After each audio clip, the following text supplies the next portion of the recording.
Day 47 of talking to my camera.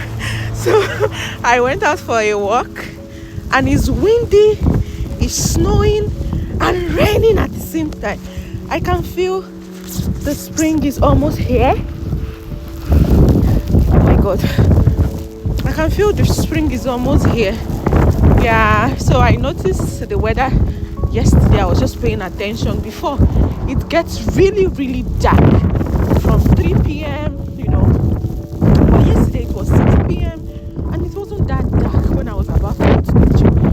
It was dark, but not so dark. You can see that the weather is changing, the climate is changing, So yeah, that's to show you that everything have time and season. No matter what it is, there is time and season for everything.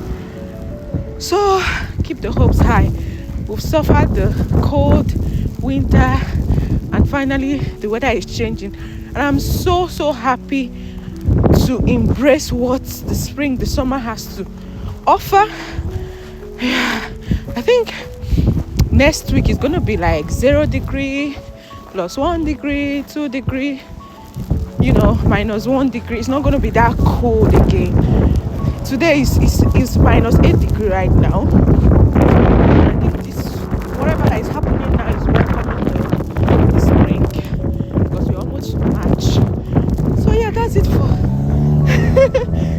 for day 47. Saying day 48, I'm walking opposite the wind and everything, so it's blowing on my face. But yeah, see you in day 47. Bye bye. Oh my god.